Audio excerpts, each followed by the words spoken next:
Okay, my people. The NHS in Britain, England, and Wales is set to roll out a groundbreaking HIV prevention injection. Okay, this is called cabotegravir. They're offering it to people and it's offering new hope. Okay, you're going to get injected and not get any transmission. I think this is great news. Let's be honest with each other. Our community is the most touched with this disease. Stop turning a blind eye and acting weird. Okay? Yes. So the NHS in Great Britain is offering this tablet named cabotegravir. It's a long-lasting injectable form of PrEP, pre-exposure prophylaxis. For those of you who don't know, you can protect yourself from HIV, from contracting HIV, even though you have unprotected sex.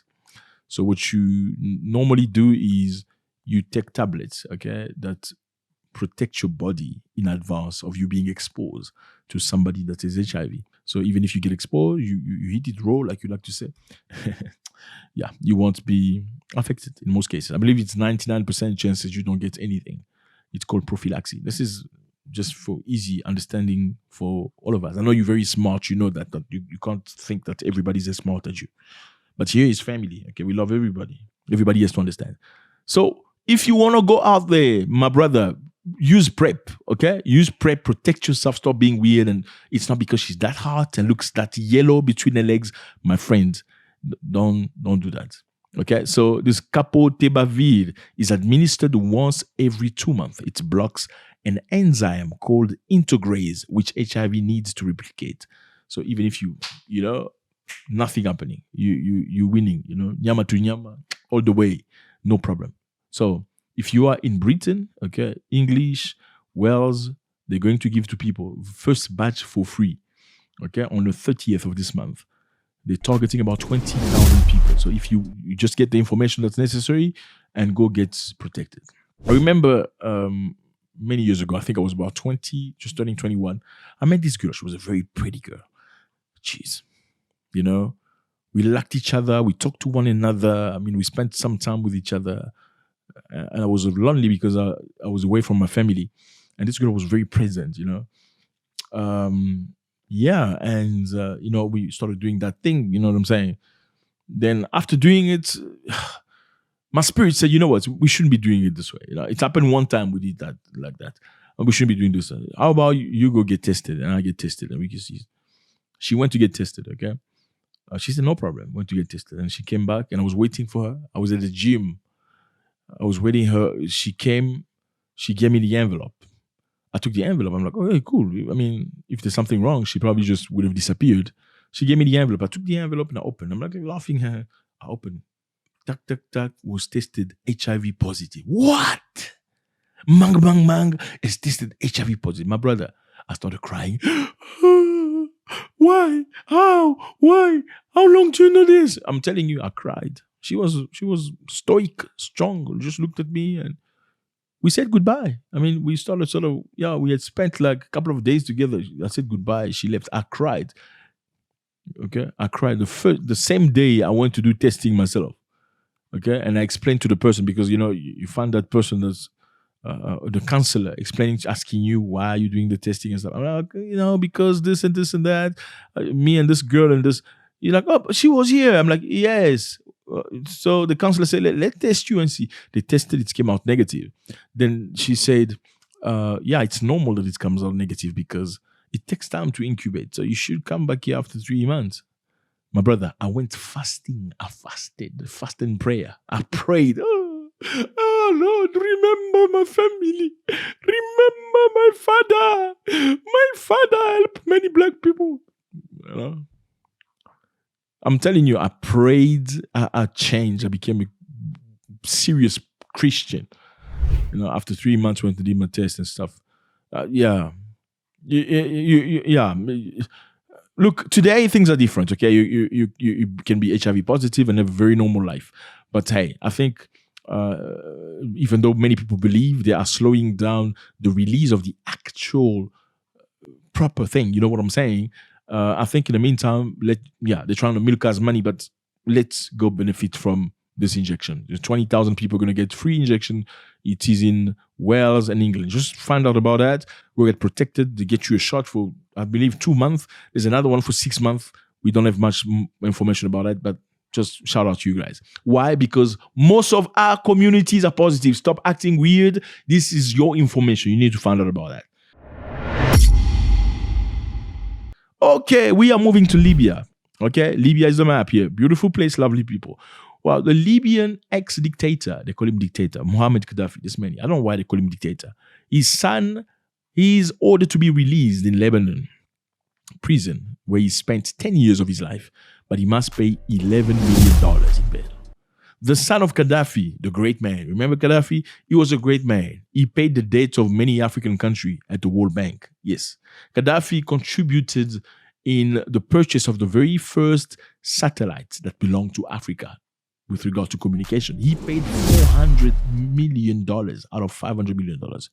The thing costed $500 million, but black people, because you don't know how to put money together, couldn't put money together. Gaddafi said, I'm going to help you. I'm going to put $400 million. You guys just find $100 million. All the countries in Africa. I'm sorry, my brother, to tell you the truth, but black people can't do things together to build. It's very sad, but you need to hear it so you can develop.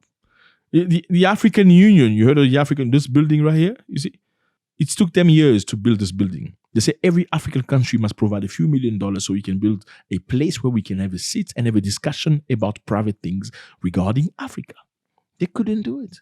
Everybody's complaining. It's always, oh, you should have told me yesterday. You know how your boyfriend does? When you ask him money, they go like, oh, why didn't you tell me yesterday? You know, I had money. I was like, when I saw you, why you didn't tell me? Yeah, that's what they do. Even your president do the same thing. Oh, we have problems. They couldn't put money together to build their own building. Guess who did it? The Chinese. The Chinese built the African Union building for Africans. And guess what they did? They left you with surprises in it. Matter of fact, you know what happened in this African Union building? The Chinese implanted microphones and cameras and stuff in the server rooms that every weekend on a Saturday, data left the data center in the African Union and went to dump data somewhere in China. You heard that? Data left the African Union Center going to China. So every conversation or every dialogue, every discussion you had in the corridors, in the toilets is being listened to by China. You think China is going to come to Africa and build you things for free? Are you out of your mind? Okay? They're trying to make a noise about it, then China suppressed it very quickly. Anyway, so Gaddafi, we were talking about Gaddafi. Gaddafi's son was arrested in 2015 after he was abducted by Lebanese militant, okay, in Lebanon. He's married to a Syrian woman living in Lebanon. He was abducted by Lebanese militant. Why? Because they were asking from him information about the whereabouts of a prominent Lebanese Shiite cleric, okay? This is a very prominent Lebanese Shiite cleric that disappeared in 1978. Okay, so the man's name is Musa al-Sadr. He went to Libya for visit in 1978 and he disappeared. Now, many years later, people accused Gaddafi of playing a role on his disappearance. Now, when they found Gaddafi's son after Gaddafi was unalive, they arrested him and threw him in jail for 10 years until he explains where this man is. I mean, was he directly involved? Absolutely not. That was his father's business. So whatever you do today, you must remember your children may have to pay consequences for it. It's crazy. Gaddafi was a great man. He was. But was he a great man for everybody? We don't know.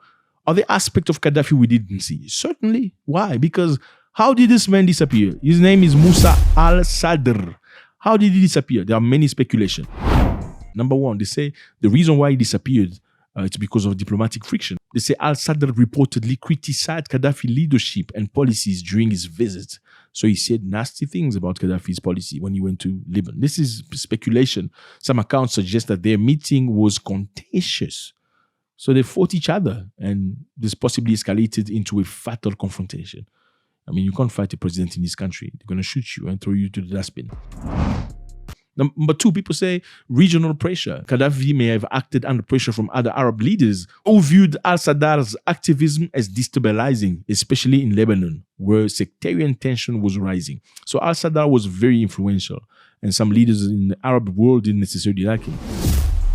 Number three, people say there's maybe a cover-up. gone wrong. Some theories suggest that al-Sadr died accidentally or during an interrogation, and Gaddafi's regime covered it up to avoid international fallout. So whichever reason it is, al-Sadr is no more, and unfortunately, Gaddafi's son has to pay the price for that situation. We believe that the bail makes no sense in his case because he's already paid. Even though he's innocent, he's been in prison for 10 years. Moreover, he has nothing to do with the Lebanese justice system and has no appointments or obligations towards it. Therefore, the bail is pointless and meaningless. That's why we will challenge it. We're going to contest the bail and demand that Hannibal be freed. He is a free man because he's an innocent man who has nothing to be blamed for in the disappearance of Moussa al-Sadr. And now we're moving to Cape Verde, my brother. Yeah, this is Africa. You should go to Cape Verde. Beautiful place, lovely people. Have you heard of Cape Verde before? I know a lot of people never heard of that. You only hear about Burkina Faso and Ibrahim Traoré. There are lots of things in Africa. Africa has 54 countries, my brother. So much diversity, so much different food. There is no such thing as African food. There are food from different countries, more than 54 countries. And each country has different tribes. Every tribe has its own taste. So come and discover, okay? Cape Verde is a beautiful place. Something interesting has happened. Cape Verde is qualified for the FIFA World Cup 2026. Congratulations. FIFA World Cup, that's soccer. I know African Americans don't necessarily vibe with that. They vibe with basketball and baseball and football. Okay, we call soccer football too, okay? But it's soccer for you. We call it football. Now, Cape Verde is qualified for the very first time for the FIFA World Cup 2026 for the first time ever. It means everything to me. It's like, since I was a little boy, and I know it's the same for the guys in the dressing room, since we were all little kids playing football, we dreamed of playing football at the highest stage, and there's no bigger stage than the World Cup. So to do this, to be the first Cape Verdean team here, to lift all the people, the nation, to put them on that stage, there's no better feeling than that. So the Blue Sharks secured their spot with 3-0 victory over Eswatini. Yes, Eswatini. Eswatini is a kingdom where the leader is a king, King Mswati. I think he's got about 18 wives. He marries them young and virgin. If you're not virgin, you ain't never going to be the king's president. Anyway, Eswatini also has got a big issue because it's one of the countries with the highest level of HIV in the world. But it's an interesting place. So that's for you, Cape Verde. We don't speak a lot about it. It's an interesting place. It's an archipelago that's got 10 islands, so 10 different islands in Cape Verde. It's located on the west coast of Africa. It's a beautiful place, volcanic island. You need to go visit. They speak Portuguese and they are beautiful women. Look at that. And this, and that, and that. You think they're Latinas, right? Yeah, I know. It's also one of the strongest democracies in Africa. Very democratic country. No general slapping somebody in the street. Yeah, I will put you in jail. Or somebody saying, I will put you in jail. Have you ever heard of a civilian telling another civilian, "I'll get you to be put in jail"? Like, I will get you arrested. How? Like, what kind of shithole country is this? And when I tell you your country is shithole, you get upset. It's a shithole country. Sorry, you were born in a shithole country. Trump says a lot of things that I don't necessarily agree with, but that's one. Okay. Let's move on. South Africa. We're in South Africa, fellas. South Africa, first Walmart installed in South Africa. Congratulations. Walmart is in South Africa now. Walmart has opened its first store in South Africa, located at Four Ways Mall in Gauteng. This marks the retail giant's first direct presence in African soil, expanding beyond its mass subsidiary in the United States of America. Is this good news? Good news for American brothers that's, come to Africa and want to find themselves. But I don't think you need that because Africa's got everything you need. we're talking about South Africa. You'll find Pick and Pay, you'll find Woolworth, you'll find all of that. There are major everything you need. You don't need Walmart. Now, how does Walmart benefit Africa? Does Walmart belong to Africans? Question mark. Do Africans have shares in Walmart? If they have shares, how much shares? Like 2% or 0.7%? I'm saying. Anyway. Let's move to Ivory Coast. Today we're talking about Africa. Ivory Coast, Côte d'Ivoire. It's called Ivory Coast. Some people call it Côte d'Ivoire. Okay, it's a African country next to Ghana. Okay, some of the people in Ghana are actually also in Côte d'Ivoire. It's the same tribe. It's called the Akan people. But when Europeans came, they separated the people by cutting the country into two. It's like you have a land, they just come and cut it. From now on, this is Côte d'Ivoire, this is Ghana, but you're the same people, you're cousins. It's just crazy. So these ones speak French, these ones speak English. Crazy stuff. Now in Côte d'Ivoire, Yvonne Gbagbo, okay, former first lady of Côte d'Ivoire, has spent the week campaigning. She wants to be president. Former president's ex-wife want to be president. Okay, she's a surprise inclusion in a list of 5 people. So Côte d'Ivoire has been through a lot of things. Côte d'Ivoire was colonized by the French, and they've kept a very strong position in Côte d'Ivoire.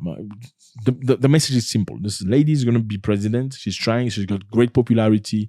There are 2 lady candidates for presidency in Côte d'Ivoire, and it's a very interesting thing. We must stop fighting over issues that are no longer relevant. We need to move forward beyond the past. That's what it is, fellas. It's always a great appreciation to have you here. HIV, okay? England and Wales, my brother, you over there. Manager boy, go get injected. I know some of you don't like rubber. You don't like it. Stop acting up, man. You know I'm telling the truth. Some of you even start with rubber, then you remove it midway. Yeah, I even know that women do that too. They go like, oh, just take it out. Like, I know. What? What do you mean? You hypocrites if you don't accept this. I'm sorry. You hypocrites if you don't recognize. This is what, yeah. It's called cabote gravir. Go get injected, man. Protect yourself, because this is the community that is affected the most. Stop being weird. Okay? Libyan president, his son, has been ordered to leave jail, but he must pay $11 million. Where is he going to get $11 million? His father died a long time ago. This is not fair.